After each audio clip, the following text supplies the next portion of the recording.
Thou shalt not oppress what? A stranger. That stranger is 16:16. Now watch this. For ye know the heart of a stranger. For ye know the heart of a stranger, which is 16:16. Seeing ye were strangers in the land of Mizraim. Now he said, Israel, seeing that ye were strangers, and guess what word we get for that stranger when he referred to Israel? 16:16. It said, you know the heart of a stranger, seeing that ye were strangers in the land of Egypt. Now that's what I want to focus on right there. You have a favorable stranger, 16:16, to be counted and treated as what? One born in the land. He said, don't oppress them because you were what? You were a stranger in Mizraim. You know what we often do when we start reading about Mizraim down in Egypt? We often fail to forget, or we often forget how prosperous Israel was in Egypt. It wasn't until the time of Pharaoh came on the scene that what? Didn't have any knowledge of who? Yahusha or Joseph. That's when their trouble began. Israel was very prosperous down in Goshen. Matter of fact, was not Israel in the same condition or the same position as these people right here fixing to be amongst Israel? What did Joseph go do? Did he not go unto the Pharaoh and ask for what? A place for what? I know y'all know this story. A place for him and his people to dwell. And keep what? Their own customs and stuff in their land. If you know if Joseph is the second in command in Egypt behind the Pharaoh, what kind of life do y'all think that Israelites are going to have down in Egypt? You see, I have to bring things back to your attention. This is why he's saying, he's not talking about after this Pharaoh came on and they began to oppress Israel. We're talking about a condition that was favorable for Israel when they went in Egypt. Remember, Joseph and his family, they went down there what? 70? Mm-hmm. And came out how many? 2 million. Yeah, a little bit over 2 million or so. They came out. But we were very prosperous in these lands, or in Mizraim. It wasn't until a certain time how the Mizraim, they began to see how fruitful we were, how big we became, that they began to fear us. And they saw it better that they oppressed us and put us in captivity than to let us overthrow and overtake them. But up until that time, we were in very, we had very promising lifestyles and stuff in Mizraim. We went down in there and prospered. You know you had to prosper to multiply that much. To go from 70 to that many people in that short time? That's a lot of giving birth and a lot of, no birth control. Well, it was, but but that was a lot of being fruitful and multiplying. So this is why he's saying, don't you oppress them, because they gave you what? They actually gave you an inheritance. You went down in that land and they gave you so much to stay and reside peacefully. This is why I said, don't you oppress them. And I think a lot of times this is the part that we overlook. And this is why he's telling you not to do it. He said, also, thou shalt not oppress a stranger, for ye know the heart of a stranger, seeing you were strangers in the land of Mizraim. Okay, then let's go over to Shemot 23 and 12. Let's read that. You can get it, Coach. Shemot 23 and 12. 6 days thou shalt do thy work, and on the 7th day thou shalt rest. That thine ox and thine ass may rest, and the son of thine handmaid and the stranger may be refreshed. Okay then. He says 6 days thou shalt what? Do no work. And on the 7th day thou shalt what? He said, I'm sorry, let me go back and read it, y'all. He says 6 days thou shalt do thy work. And on the 7th day thou shalt rest, that thine ox and thine ass may rest, and the son of the handmaid, and what? The stranger, 16:16, may be refreshed. Why would that stranger need to be refreshed?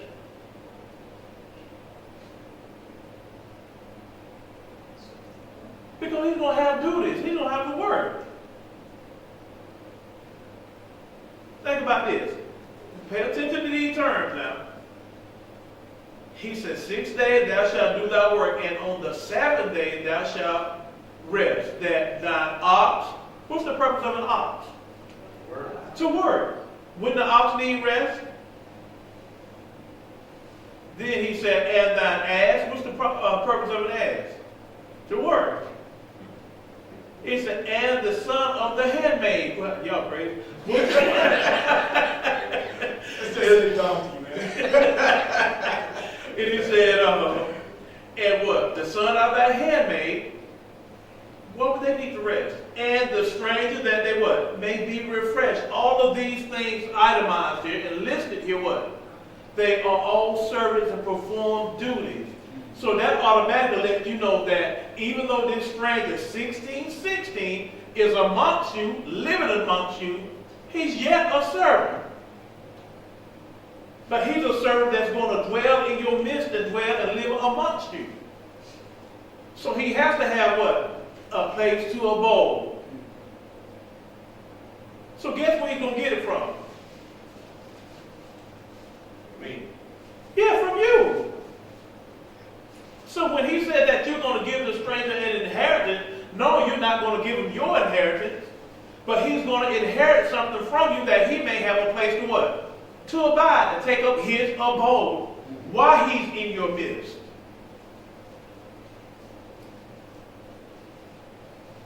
Okay, Okoti, give me one more. Let me get Shemot 29 and 33.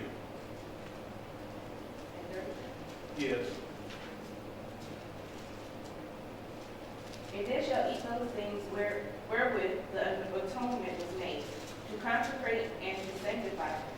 But a stranger shall not eat thereof, because they are holy. Okay, now I want to focus on that. It said, they shall what? Eat those things wherewith the atonement was made, to consecrate and to sanctify, or set them apart. But a stranger shall not eat thereof, because they are what? They are Kodesh, or set apart. This stranger is 21:14. So, that is not 16:16.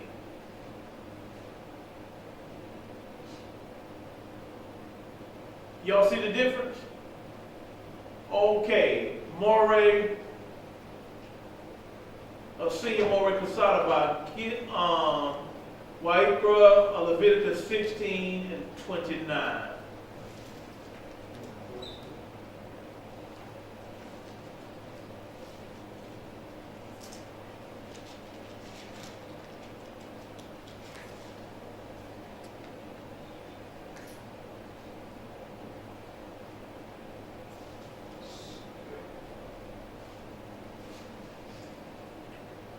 Leviticus 16:29.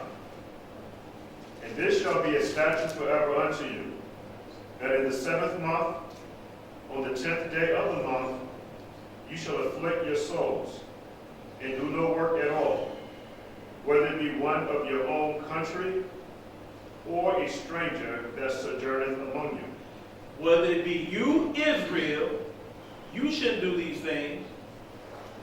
It said it shall be a statute for you that in the 7th month and the 10th day of the month ye shall afflict your soul and do no work at all. Whether it's you, Israel, or a stranger, 16:16 in the Hebrew, that sojourneth among you. So who is he talking to right here? Israel and that particular stranger, 16:16. You ever notice so far the same law that he has for Israel? For this particular stranger, he has to do what? Follow the same law. Okay, for more on Leviticus 17 and 12. Leviticus 17 and 12. Okay, Leviticus 17 and 12. Therefore I say unto the children of Israel, no soul of you shall eat blood, neither shall any stranger that sojourneth among you eat blood. Okay, then Israel, you shall not eat blood. And this stranger here, 16:16, again in the Strong. That's Gera.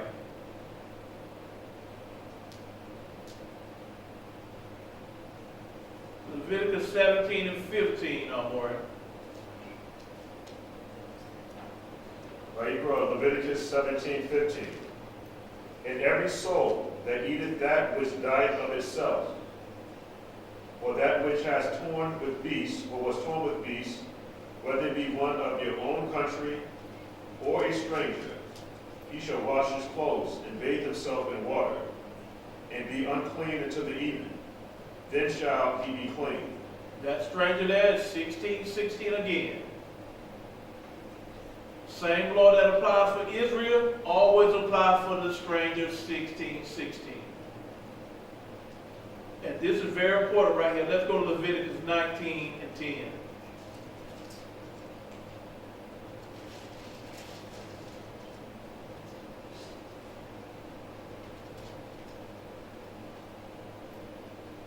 Because Moray did a lesson, a very beautiful lesson that's going to kind of point toward this in a similar manner.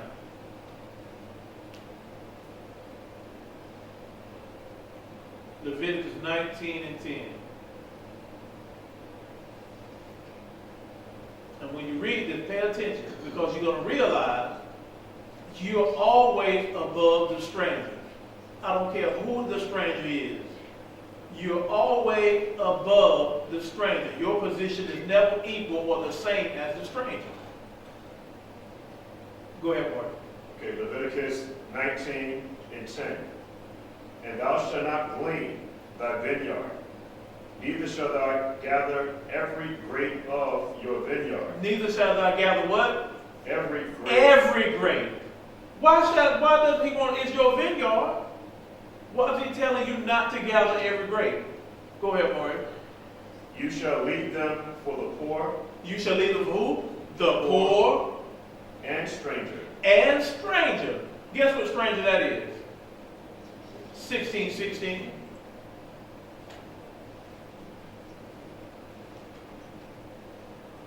Go ahead, Mark. You shall not steal, neither deal falsely, neither lie one to another. And you should not swear by my name falsely. Oh yeah, I thought we were going to finish that up. 19 to 10.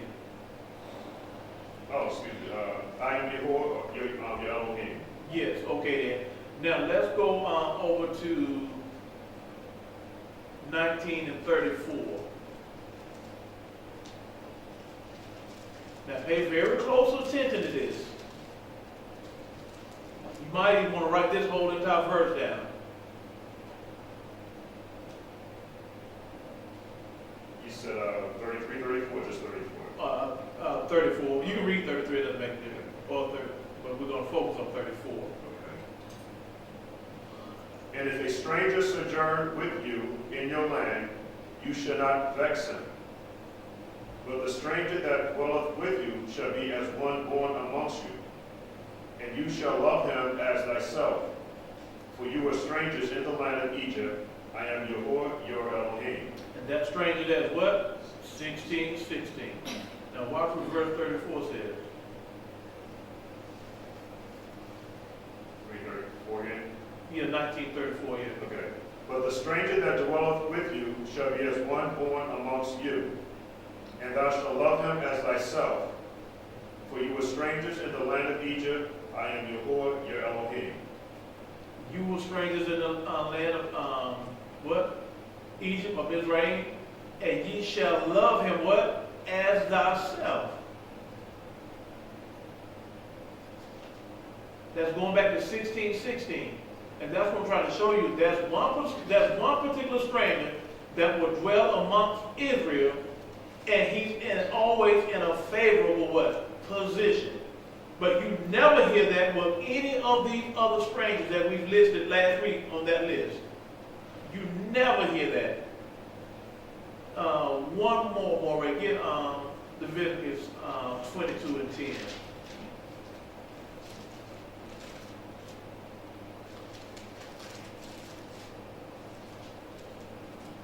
Leviticus 22:10. There shall no stranger eat of the set apart thing. A sojourner of the priest or a hired servant shall not eat of the set apart thing. Okay then, now, remember we read earlier, what did it say? The stranger could eat. But which stranger was that? 16:16. But this stranger right here, 21:14. That's Zor. That's a different stranger.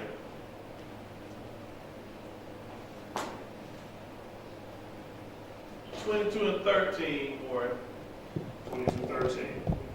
But if the priest's daughter be a widow or divorced and have no child, and is returned into her father's house, as in her youth, she shall eat of her father's meat, but there shall no stranger eat thereof. there should no stranger meet thereof. And guess what stranger that is? 21:14. Zor.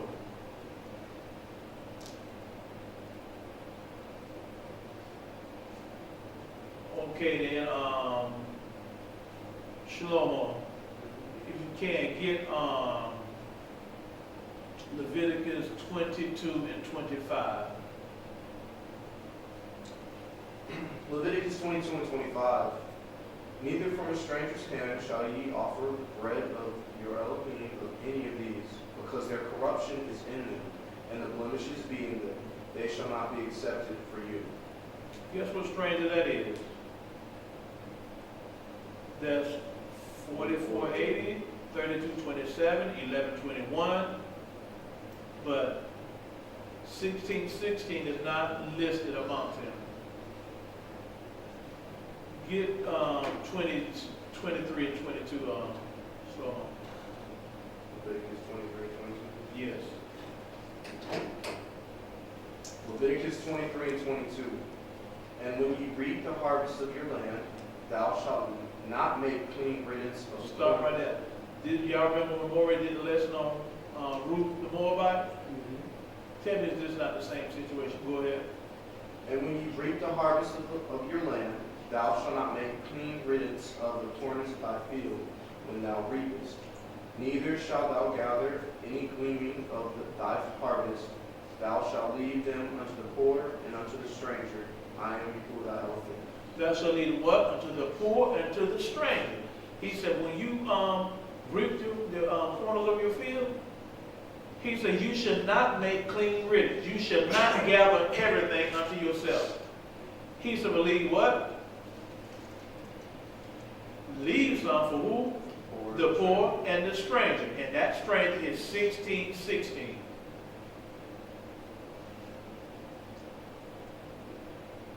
Let's go to Leviticus 24 and 16. We're going to ask Brother Yahuah to get that.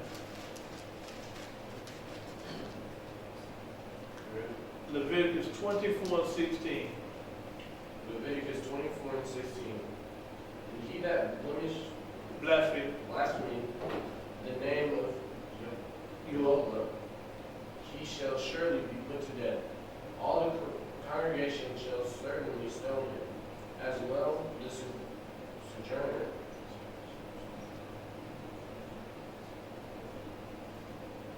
as the homeborn, when he blasphemeth the name of Yahuah, shall be put to death. Okay, then said, he that blasphemeth the name of Yahuah, he shall surely be put to death. All the congregation shall surely stone him, as well as what? As well the stranger, 16:16, and he that is born in the land, when he blasphemeth the name of Yahuah, the Elohim, shall be put to death. Leviticus 24 and 22. Listen to what the Most High said. It says, ye shall have one manner of law, as well for the stranger, 16:16, as for one of your own country. For I am what? Yahuah thy Elohim. One law for the stranger, 16:16. One law for who? Israel, a native born in the land. A Lakoti, Catherine, Yahuah, Leviticus 25 and 6.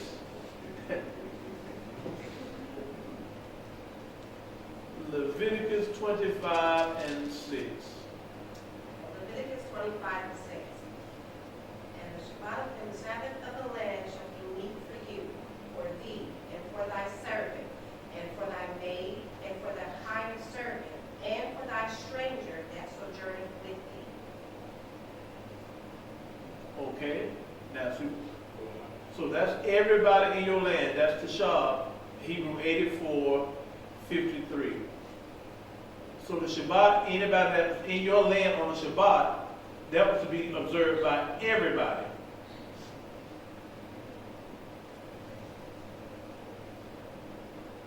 Okay, Leviticus 25 and 6 as well. I mean 25 and 47, I'm sorry.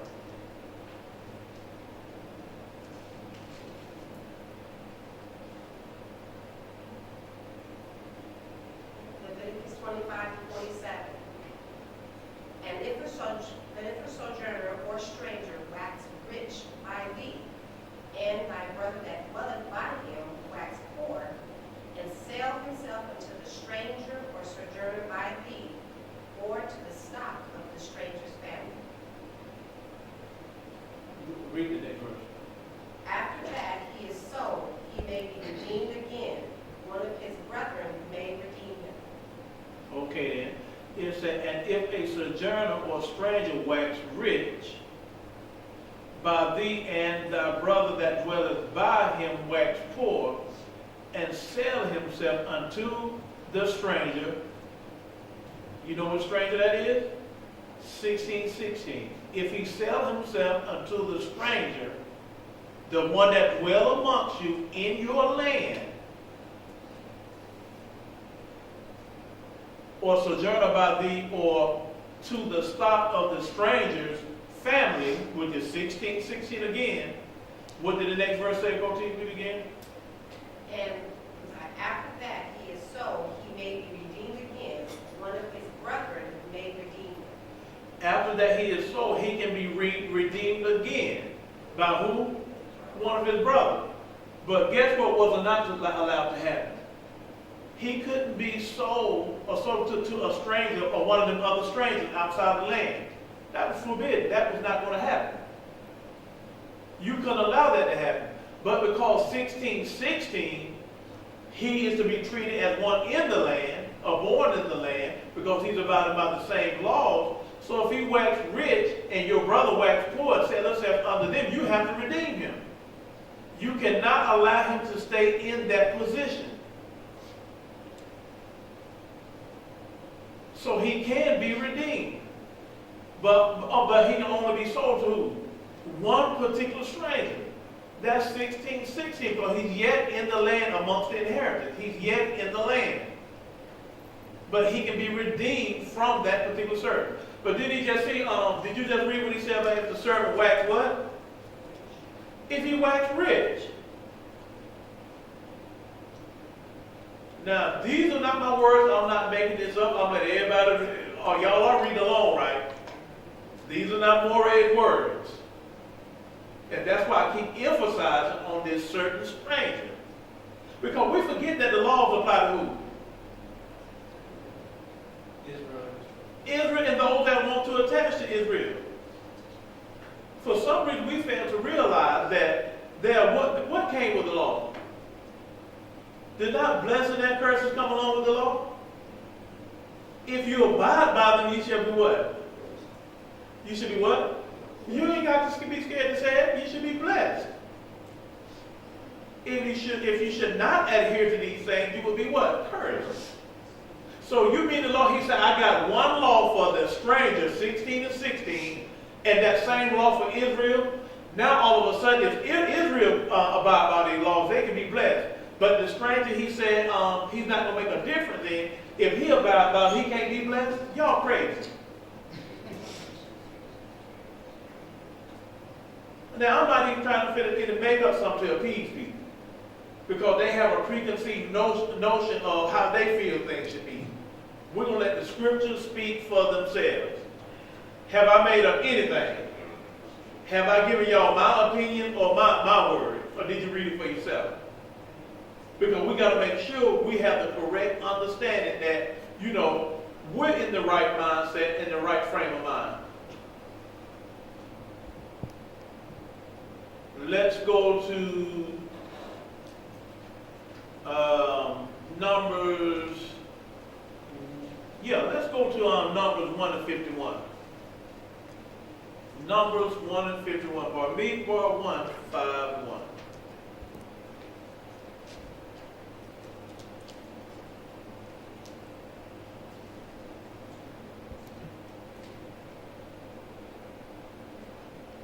Koti, Catherine Yahuah. Numbers 1,